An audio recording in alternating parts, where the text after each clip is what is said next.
가격이 2,254만 원부터 시작을 합니다. 원래 그 소나타 가격이 얼마죠? 네, 2,800만 원부터 시작을 해서 3,917만 원까지 되는데 상당하죠. 가격 경쟁력이. 바로 이 차는 중국에서 만드는 소나타가 되겠습니다.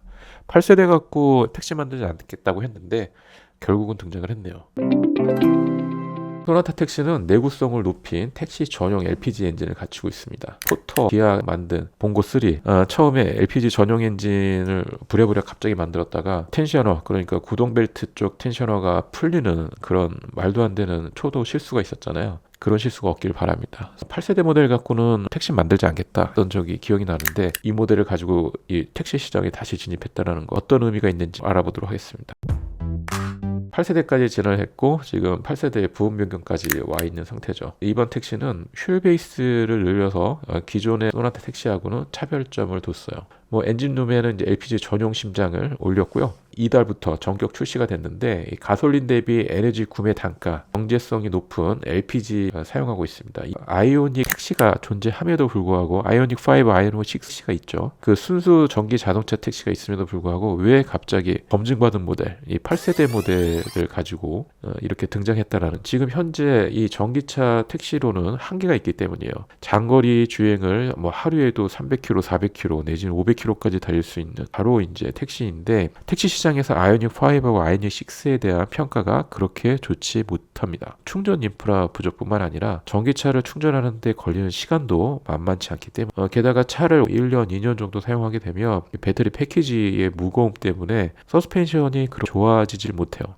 LPG 시장으로 가는 게 저는 맞다고 봅니다. 이 LPG가 갖고 있는 연료 효율성이라든지 이런 부분들이 가솔린 대비 미치질 못하지만 결국에 에너지 단가가 낮기 때문에 LPG 충전소, 여기에 전기차 충전을 같이 할 수 있는, 그 병행할 수 있는, 그게 쉽지는 않거든요. 네, 그런 상황에서 LPG 충전소의 인프라를 갖고 있는 마당에 LPG의 활용성을 높이는 거, 이게 결국은 택시 시장에서 가져갈 수밖에 없는 그런 부분일 수가 있습니다. 전기차 아이오닉 5, 6 택시가 있음에도 불구하고 LPG 소나타 택시가 등장을 한 거예요. 여기에서 우리가 봐야 될 건 과연 무엇인지, 두 가지 포인트가 있습니다. 장거리 주행하기에는 역시 전기차는 아직 이르다라는 것이 메이커 입장에서 고민을 많이 했다라는 증빙이 바로 이 소나타 택시로 나온 거고, 두 번째는 가성비적인 측면을 판단해야 된다는 거. 이게 한국에서 만들어는 답이 없다. 결국은 중국에서 만들어서 들어와야 된다. 이 시장에 대한 고민이 존재했다라는 거. 이게 가장 우리가 소나타 택시 8세대가 등장했다는 것에 대해서 고민을 해야 되는 부분입니다. 그 기존 소나타 뉴 라이즈 택시가 존재를 했거든요. 그 택시보다는 DNAC 8세대가 갖고 있는 휠 베이스가 한 70mm 더 길어요. 70mm가 실내에서 긴다는 거는 상당한 그 미리수이기 때문에 2열 공간이 70mm가 는다는 거는 상당한 거예요. 그만큼 설계할 수 있는 공간적 여백이 더 많다는 부분이기 때문에, 저도 이제 설계를 해봤었지만은 이 공간 설계에서 이 어느 정도의 수치가 확보가 되느냐 안 되느냐, 이건 완전 천지 차이거든요. 그렇기 때문에 뉴 라이즈 택시보다는 거주 공간이 더 좋을 수밖에 없습니다.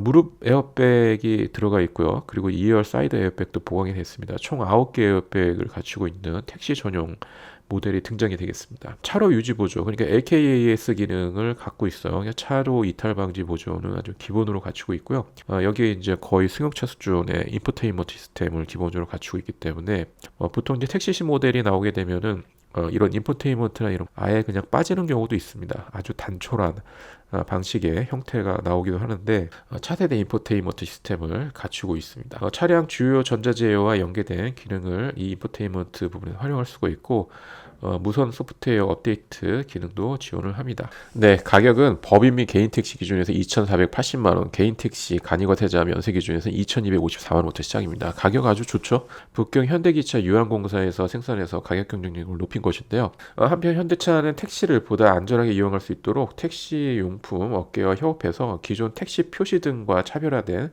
바로 이제 이런 모습인데요. 스마트 택시 표시등은 기존의 택시 표시등과 같은 형태가 아니고 빈차등, 그리고 택시 표시 등이 하나에 통합시킨 측면 B필러 윗 상단부의 루프에 연결이 되고요. 루프 중앙에 장착되는 이제 천공을 해서 들어가는 기존 택시 표시 등하고 다르죠. 보통 이제 이렇게 천공을 해서 위에 하체에 손상이 갈 뿐만 아니라 결국에는 거기에 이제 빗물이라든지 아니면 노후와 같이 손상되는 경우가 있습니다.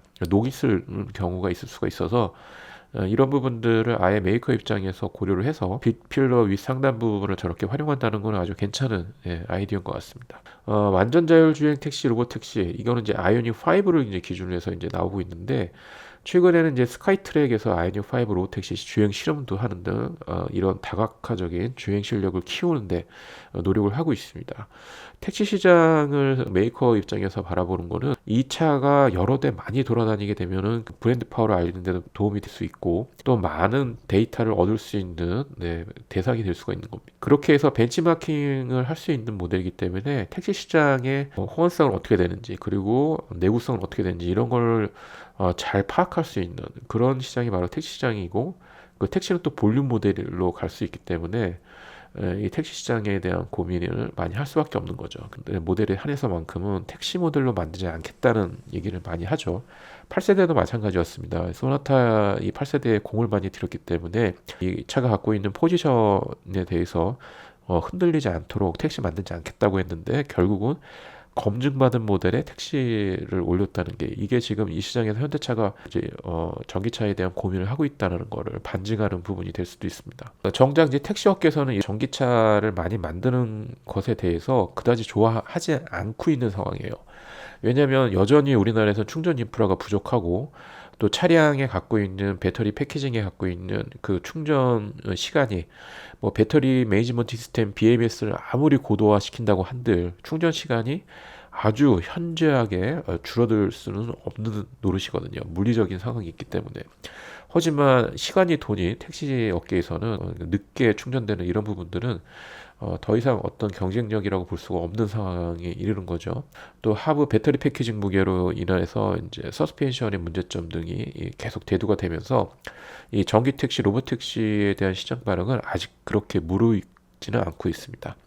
시장에서 이 전기차가 아직은 이르다, 이런 평가가 자리매김되지는 않을까, 그런 약간 걱정이 있긴 합니다. 내연기관이 그런 얘기를 했어요. 2년 전, 3년 전만 해도 현대차 내부 연구개발실이라든지 아니면 쪽에서 이젠 더 이상 내연기관을 만들지 않을 거다. 개발실이 분리가 되고 다 찢어져서 연구원들이 다른 파트로 넘어가고 막 이런 상황이 있다 보니까 가솔린 엔진도 이제는 끝난 거 아니냐, 뭐 이런 얘기가 나왔었는데, 그런 상황이 지금 되지 못하고 있어요. 현대차 내부에서 다시 지금 내연기관에 대한 고민을 다시 하고 있고, 거기에 초점은 고도화된 고효율 내연기관을 만드는 거, 이게 지금 주요 초점입니다. 그렇다고 한다면 고효율은 어디서 나올까요? 바로 두 개의 심장, 모터와 엔진이 같이 달려있는 PHEV 내지는 HEV 하이브리드 엔진 모델에 대한 연구가 계속 이루어질 수밖에 없는 상황이기 때문에, 결국은 투트랙으로 가야 되지 않겠느냐, 미래에 대한 어떤 아젠다를 던지는 이 전기차 시장에 대해서는 아이오닉 로보택시가 가듯이 그렇게 가는데, 이게 대중적으로 갈 수 있는 상황은 아주 먼 미래가 될 것 같다, 이런 부분이 있고, 둘째는 현실적으로 대응하자 시장에. 그래서 중국에서 만든 소나타를 들여오는 것, 이것에 대한 고민이 여러분들은 어떻게 생각하시나요? 이제 내연기관 계속 하이브리드 쪽으로 성장할 것 같은데, 2년 전만 하더라도 지금 접수하지 않으면 이 차를 받을 수 없어요. 마케팅이 막 흔하게 벌어지면서 전기차를 계약하려는 수요가 엄청 쏟아졌었죠. 근데 지금은 어떤가요? 그렇지 못합니다. 전기차 계약이 그렇게 많이 이루어지고 있지는 못하는 상황이에요. 우리나라뿐만 아니라 전 세계 공통적인 상황이기 때문에 이젠 달리 생각해야 되는 시점, 그것에 대한 고민이 바로 이 소나타 택시로 등장한 것 같습니다. 환절기가 되니까 목소리가 잘 안 나오는 경우가 있습니다. 여러분 양해 부탁드리겠고요. 다음에 목소리 좋은 상태로 다시 나오도록 하겠습니다.